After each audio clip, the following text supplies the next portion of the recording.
Welcome to the Art of Healthcare show today. This is where we're joined by experts to help us get better at helping the person with the problem. Today, I'm joined by Golnaz Tabibnia. Golnaz is an assistant research faculty at the University of California, Irvine. She got her PhD at UCLA and was an assistant professor at Carnegie Mellon University. She's really interested in effective neuroscience, self-regulation, decision-making, clinical neuroscience, addiction, and resilience. And today we're going to be chatting about resilience and the neuroscience of resilience. So Golnaz, thank you so much for joining me. I'm excited to talk with you. Thanks for inviting me. I'm happy to be here. My first question for you, and what I usually ask people is why are you interested in the art side of healthcare? But I guess why were you drawn to neuroscience, and why were you drawn to kind of the neuroscience of resilience in particular? Good question. So the reason I was drawn to the brain was because it seems that there are insights to be had about human behavior. So by understanding the machinery, maybe we can understand the function a little better. So I think that we can have insights from brain science into how we can improve human well-being and mental health. And so hopefully I can give some examples of that when we talk about the neuroscience of resilience today. Yeah. And I think kind of the longer that I've been working as a health professional, the more interested I am in the neuroscience and the psychology of how the brain affects everything. Was that something that you'd been fascinated by from a young age, or what really sparked that for you? I've asked myself that same question. I mean, I can date it back to at least 6th grade when we had a school assignment of making a personal shield. And then the shield is supposed to represent the things that you value or that are important to you. And I remember one of the 4 quadrants of my shield was a human brain with a key, because I wanted to have the key to the human brain to understand how the brain functions. But I guess that was probably rooted in just my fascination with people, like what makes us act and think and feel the way we do, and how can we improve our experience and reduce suffering and improve well-being. Yeah, cool. That's an awesome story. Thank you for sharing that. And why resilience in particular? I guess there's a lot of areas that you can look at from a neuroscience perspective. What fascinates you about personal resilience? So to be fair, I'm interested in emotions broadly, and resilience has become a topic of great interest in recent years, and this predates the pandemic. I mean, even before all of this stuff. And a colleague of mine, a couple of colleagues actually, 2 separate colleagues, were interested in resilience, and sometimes, but just by mere exposure, the things we get exposed to, we get interested in, kind of drew me in that direction. Yeah, and yeah, you're right. I think what's the quote? You're the average of the 5 people you spend the most time with, and I guess that comes to what you're academically interested in as well. I love that quote. Golnaz, so what we want to talk about today is your effective model of neuroscience and building resilience in people. And I've recently read it, and yeah, it was awesome. So thank you for putting it out into the world, firstly. Thank you. What people often talk about with resilience are the concrete strategies. It's the breathing, it's the gratitude, it's the mindfulness. At times it's jumping into a cold bath full of ice, which are all great strategies in terms of building resilience. But I know that when you started looking at it, you started to look also at the pathways that each of these strategies encompassed. And you found or you came up with 3 different pathways that led to resilience. Can you talk a little bit about what those pathways are, how you identified them, and maybe what areas of the brain are initiated in each of those different pathways? Sure. Yes, I'd be happy to. So, to give some background on how I kind of discovered or came upon this viewpoint or this framework, I was interested. So, like you said, there are all these strategies out there that we have for improving our resilience. And I'm using the word resilience here really loosely, like very broad, to encompass just mental health and wellness in people who are completely healthy, but just wellness in general, whether or not there's kind of adversity. So I'm using the term really broadly. But so, like you mentioned, there's so many different strategies, and if we were to pour into the literature, there's like maybe 25 or 30 different evidence-based strategies where there's decent empirical evidence that these strategies are effective, either in the short term or the long term.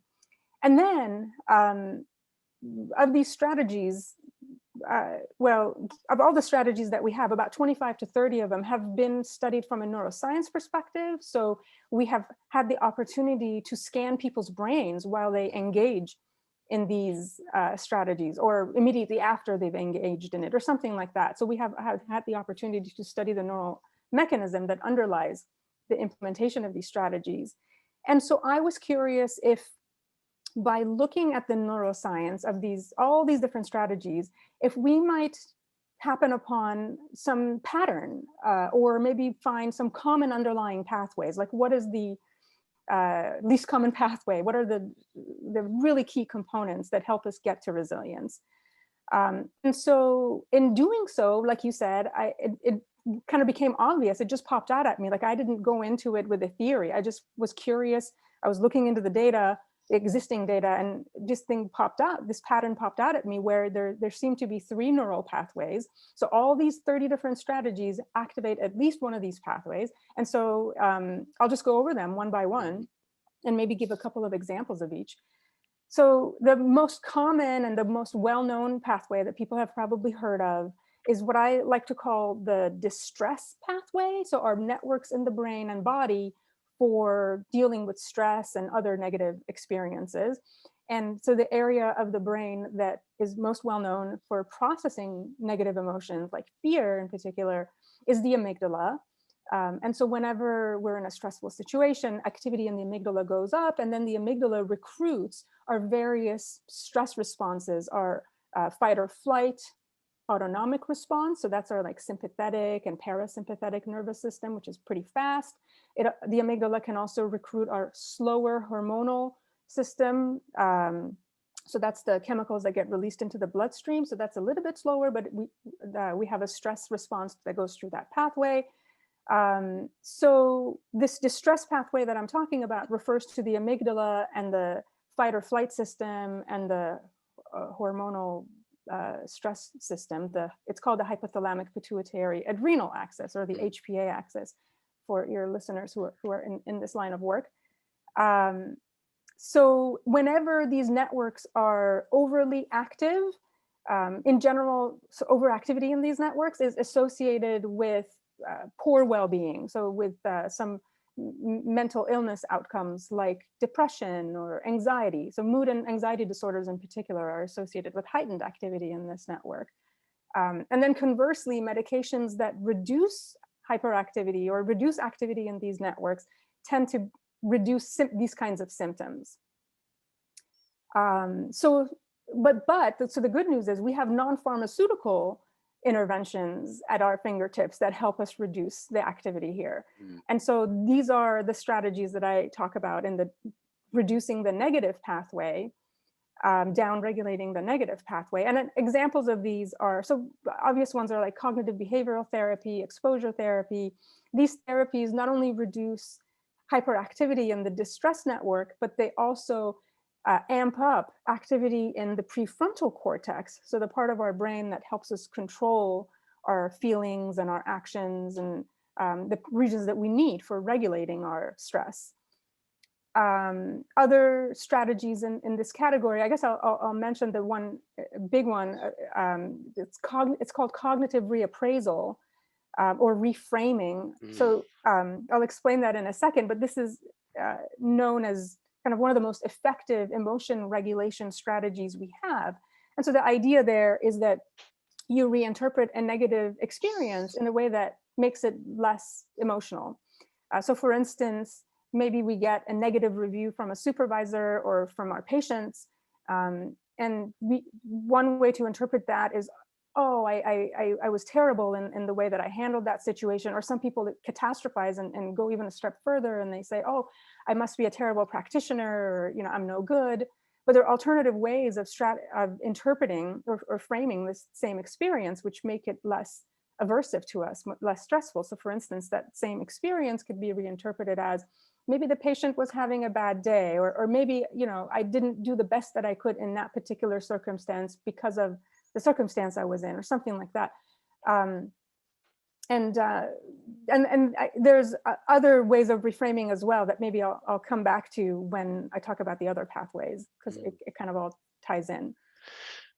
Yeah, and I think that's that pathway, that distress pathway, is probably the one that we see show up the most within our patients, that people come to see us with a health challenge, and they're in a distressed state. So there is obviously some overactivity of this pathway going on. So I think it's probably the one that we're maybe the most familiar with, I think, as health professionals. And I really like the examples that you gave there, especially you called it cognitive reframing. Cognitive reappraisal. Reappraisal. Okay. Yeah. Yeah. Okay. Yeah. So it's kind of the shifting perspective around the meaning associated with an event. Exactly. Yeah. Reinterpreting or reframing an event. And I want to get into the other pathways, but that's really challenging sometimes when you are in a distressed state. There's emotions are running high, and the one way that you see things is often it's really hard to widen your viewpoint. Are there any practical suggestions that you have for being able to do that, so you can step away and look at the problem or look at the event from a different angle?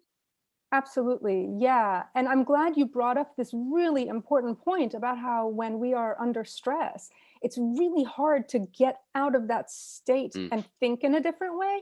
And neuroscientifically, this makes a lot of sense. So our amygdala pathway evolved so that it shuts everything down and hones our attention on the threat at hand. Now, it so happens in modern life, a lot of things seem like a threat, but they're not really like the life or death situation that we think they are. And so, indeed, high levels of stress do diminish the capacity of our prefrontal cortex to function normally. So it's the irony of stress where it compromises the function of the very brain networks we need to cope with the stress itself. So a couple of things I have to say about that. I think it helps to kind of I mean, for me, I guess maybe I'm biased because I'm a neuroscientist and I think like everybody should know about the brain because it's so helpful. But I'll share it, and maybe your listeners will find it helpful. So as it happens, a little bit of stress is actually good. So manageable stress is actually a good thing, because in the process of managing that stress and coping, or at least even attempting to cope, even if the coping is not like perfectly successful, there is evidence showing that attempting to cope helps change our neural connections in the pathway that we know is important for coping.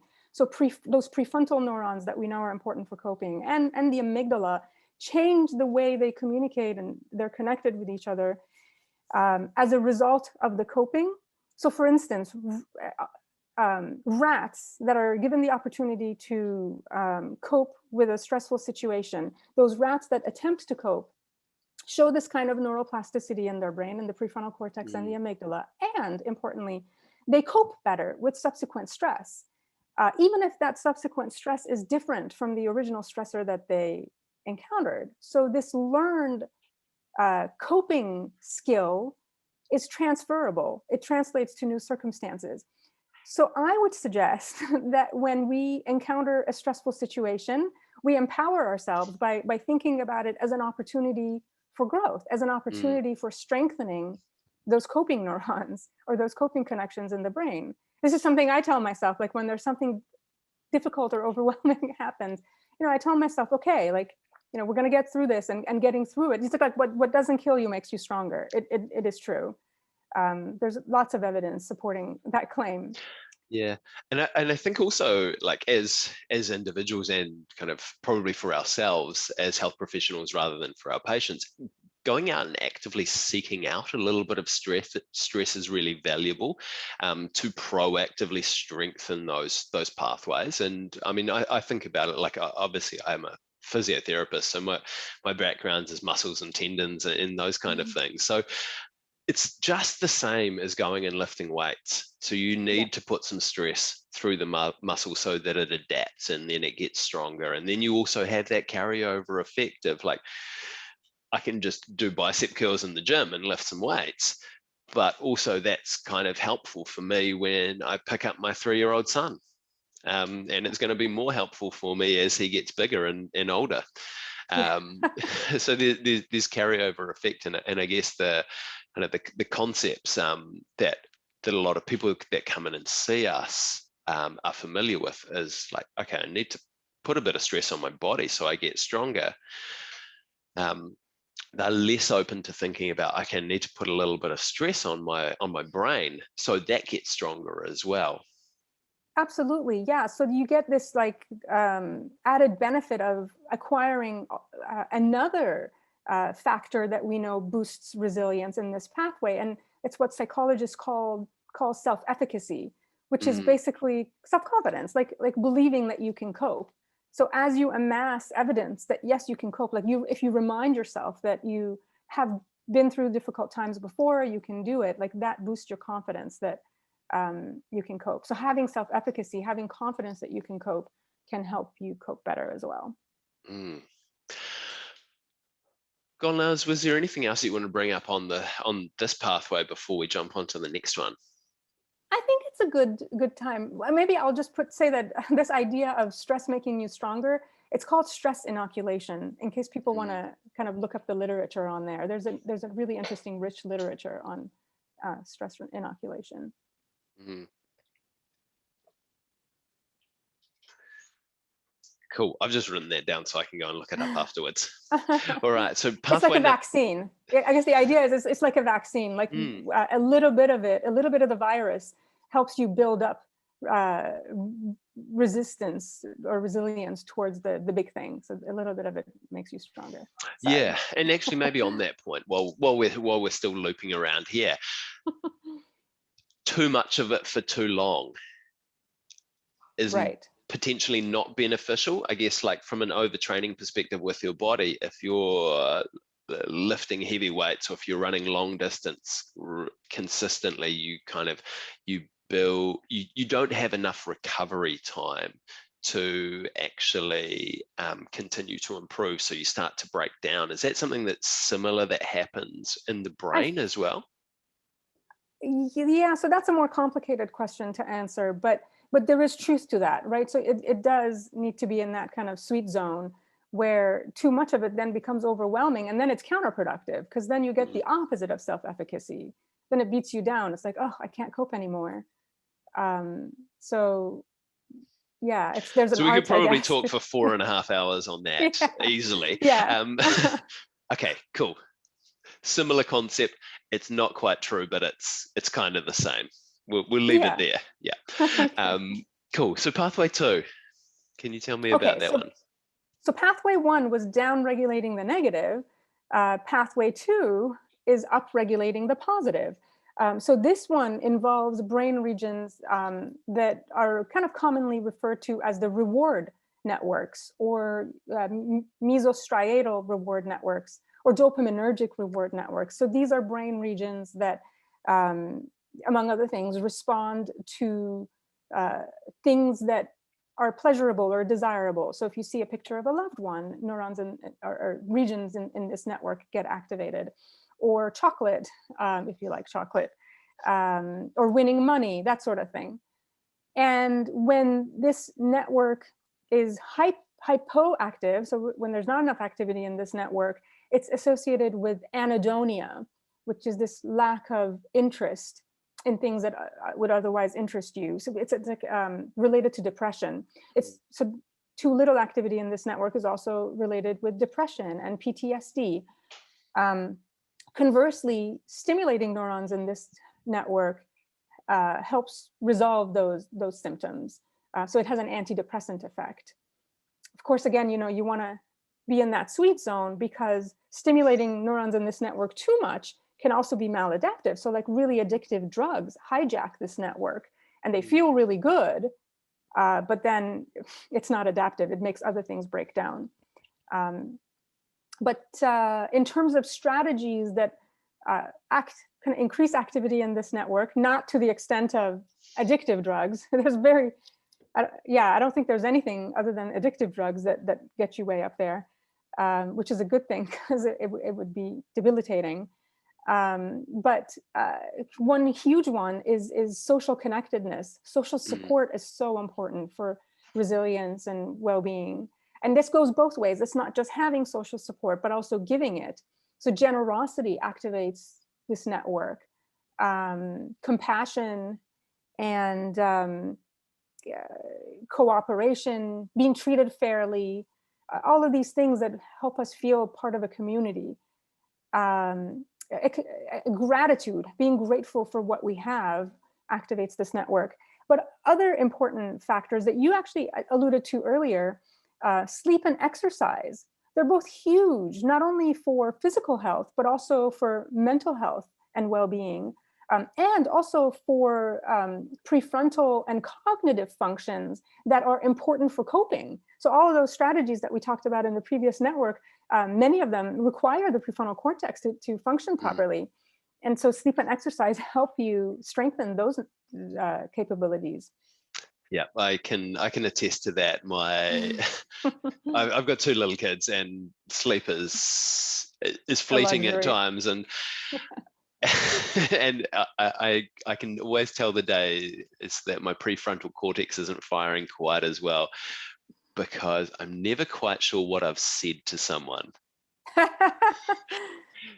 Like there's things going on in my head, but I'm never quite sure if they've come out exactly the same way as what I've said. And it's probably made me a slightly better health practitioner as well, because it means that I check in with my patients more often, because I'm not quite sure. But yeah, it's massive, isn't it? I have some bad news. It doesn't go away after the kids sleep well. I mean, maybe that's just my experience, but I'm convinced that there is such a thing as mom brain and dad brain. Just something happens and we don't function quite to our top capacity. Okay. After You've just kicked me in the guts there. I was hoping that when our youngest would sleep better, that it would start to dissipate a wee bit. It gets better. Yeah. Just maybe never goes back quite to where it was before, or it could just be regular aging. I don't know. So if we're looking to try and facilitate this, these neurons in ourselves, so it's putting positive things and bringing that into our daily routines. When we're thinking about it from trying to facilitate it in someone else as well, I guess it's helping them to identify positive steps that they can take and that they can fit into their life. Yeah, so this is getting a little bit outside my area of expertise in terms of passing it on to someone else. But I suspect that's one way. I mean, another way is just the rapport that we build maybe with, Mm. or that practitioners build with their patients, that itself can have value. Yeah, I Um, guess that you're right. That's a social connectedness, and actually, some people that come and see me, I've asked them recently. I was like, why do you come and see me? And their answer is, you kind of understand what I'm doing and what I'm trying to get to, and I feel a connection there. Yeah. And it's one of those things that I think is multi-pronged, like we're using more than one of the routes. So it's the reward route Mm, through the social connection, but also probably a little bit of the down regulating the negative route, because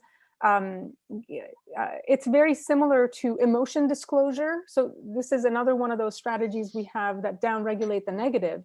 So just talking about the things that bother us, or even journaling them privately for ourselves, just putting it into words, seems to have a beneficial effect and seems to dampen the distress network. So mm. the fact that they can have that trust in you and share that, I think it creates a kind of a two-pronged resilience building route. Yeah, yeah. And if all else fails, you could just put up a picture of their significant other while in front of them while they're doing some squats. Yeah, there you go. Yeah, good, good. Gulnaz, I'm fascinated actually by the third one, the third pathway, the transcending the self. I guess we're probably as health professionals, we understand the distress pathway, and we know that we should be doing good things to upregulate the positive. But can you explain the transcending the self pathway? Sure. Yeah. So I like to think of this third pathway as like rising above the other two pathways. Mm, You're rising above wanting the good and not wanting the bad. So you're just rising above the self. And I'll talk about the network first and then get into the strategies. So the network we're talking about here is called the default mode network. And it's a group of brain regions that tend to be active together when we engage in self-reflective thinking, when we're thinking about ourselves, maybe about our past or our future. But interestingly, it also gets activated when people are told to do nothing. So when people are just lying awake in a scanner, you see this network getting activated, which suggests to us that maybe that's so maybe when we're lying there doing nothing, quote unquote, we're really thinking about ourselves. We're thinking about kind of what happened in the past, maybe making a shopping list, planning for the future. Um, I mean, this network is also involved in thinking about other people as well. So that complicates the picture a little bit. But self-reflection definitely is associated with the default mode, hence the name default mode. So our default is to like think about ourselves. And this is obviously adaptive. Like we want to be able to sort out our plans and learn from the past. And so replaying the past is adaptive to a degree. But often what ends up happening is that we get in this loop of repetitive negative thinking called rumination, or repetitive negative thinking about the past called rumination, or repetitive negative concern about the future called worry. Um, and so both of these things are maladaptive. And so when there is heightened activity in the default mode, that's associated with anxiety disorders, with addiction, schizophrenia as well. And conversely, interventions that reduce hyperactivity in this network tend to resolve these symptoms. mm, And so non-pharmaceutical ways of reducing activity in the network, a very well-known one is practicing mindfulness. So this practice of focusing attention in the present moment instead of the events of the past or the concerns about the future. So just like really becoming present. Of course, mindfulness has its effects through other pathways as well, but the default mode is definitely one of them. Having purpose in life, like a larger goal that we're striving towards. A lot of people get this through religion, is also in this pathway. Being out in nature, being exposed to nature. And recent evidence is suggesting that perhaps also the experience of awe.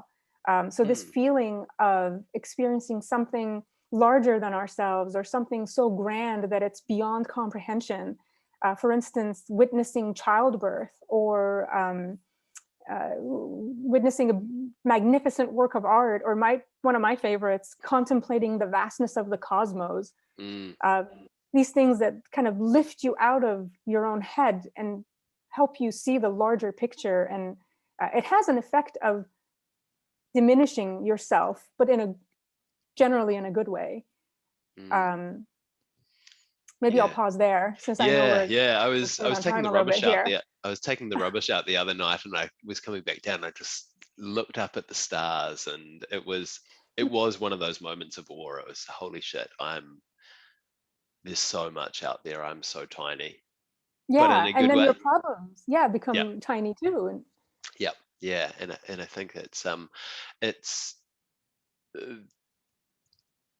and I guess mindfulness probably plays a part in this as well, is that there's so many opportunities day to day to have a moment of awe that sometimes we just push to the side as well. I mean, I'm sitting here in New Zealand. You're in California. I don't know how it exactly works, but it's like there's electrical signals going around all over the place, and we're having this conversation in real time, which is incredible. Like totally. it's amazing. Like there's just those little things. Someone has made this pen and they put ink in there, and it clicks, and I can kind of go and write a whole lot of stuff. There's so many opportunities for awe that we just push to the side. And I guess maybe we get too wrapped up in our default mode network that that we're not what's the word that I'm looking for? My prefrontal cortex isn't firing particularly well. Word finding difficulties. That we're not that we don't notice them. Yeah. And actually, Nick Hanna asked me to ask you this question: what practices do you put in your day to fire up this pathway? Oh, this particular This pathway. particular pathway. So on days that I can, I do try to do 10 minutes of mindfulness. I do also try to get the exposure to nature, and try to incorporate awe into that. Mm, Let me see if I'm forgetting anything. And yeah, so I think awe is playing a bigger and bigger role, it seems to me. So my children are into nature videos now, and for a while we were it included looking at looking at the universe, like National Geographic's universe videos, and it just blows my mind, and it lingers, like that humbling effect lingers, at least to the next day. So I would include that in the category of kind of reducing or transcending the self. mm. Yeah, that's cool. I took my boys up to the park a couple of days ago, and this is a really awesome park because it's surrounded by bush here in New Zealand, or by forest for the listeners that aren't in New Zealand or Australia, and just going there and being like in this playground while my kids are playing, surrounded by nature with the birds flying around, ridiculously relaxing.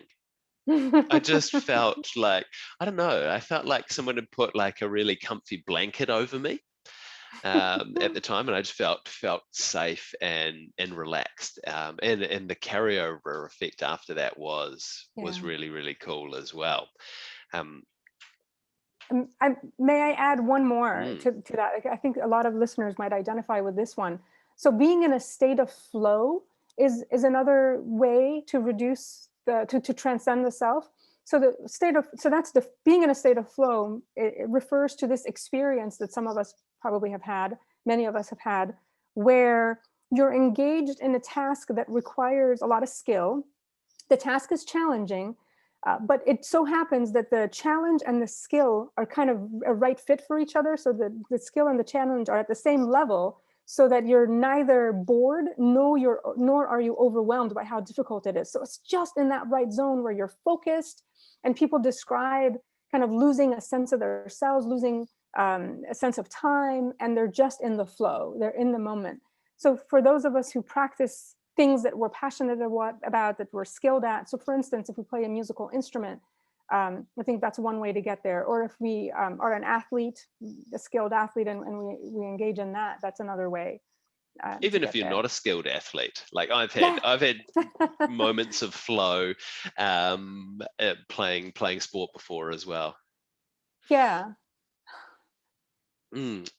Awesome. So kind of the three major pathways. So down regulating the negative, up regulating the positive, and transcending the self, all of which have different different neural pathways that they activate in the brain. And some of these strategies that we've talked about, as you said, activate multiple different ones. But I guess as for the people listening, as health practitioners, like this is great for yourself to help with your own resilience, but also thinking about resilience from your patient's perspective is when they come and see you, they're in the midst of usually a big health challenge. So we need to help them be more resilient.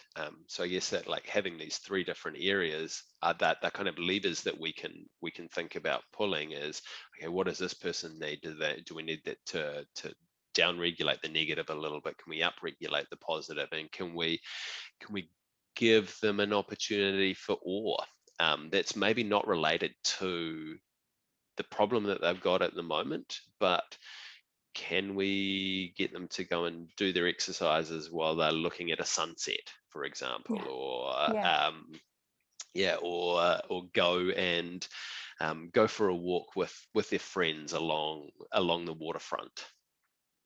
Absolutely. Yeah, I think this suggestion of combining um, the different strategies together is a wonderful one. So like you were combining social connectedness and nature together, right? So the reward pathway by going with a friend, and then the default mode pathway by being out in nature. I think it's wonderful, especially since everybody is strapped for time. Like time is the one Mm. thing no one has enough of. So this way you're getting more bang for your minute.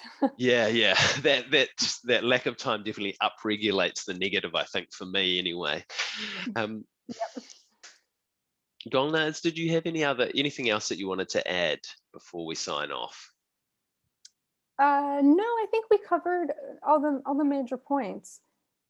I mean, Okay. the one thing I don't know if it matters, but so these three networks do connect to each other as well, and they influence one another. So the picture is more complicated than what we said, but it's good to know that even if you just do one thing, you're probably influencing the others as well. So, for instance, uh, stimulating the reward network has an effect of buffering stress, so it does reduce amygdala amygdala activity. So even if you can only do one thing, you're probably helping yourself in more ways than one. Mm. Golnaz, thank you so much for joining me today. It's been amazing to have a conversation with you. Thank you. It was great chatting with you. This was fun. Awesome. And just for the people, community listeners, do you have a question or two to pose to us to help extend our practice? It's funny because it already came up. So Good. the one question that I would pose is, what are some creative ways that you can think of in combining the different strategies? Um, I mean, I could come up with more examples, but is it? I Yeah, think people have had enough examples actually. yeah. It's time for them to do some work. But yeah, Okay, good. that's a really good one. The creative ways to combine the strategies. Thank you for that. Yeah, and maybe also in terms of the uh, time shortage, you know, at some point we have to compare kind of what is more valuable. Mm, Is there something we're doing with our time that maybe, what could we get rid of so that we can make time for more exercise, or if we're able to get more sleep, we don't have little kids in the house, then get more sleep. So um, are there things we can cut out to make time for that? yeah, awesome. Thank you.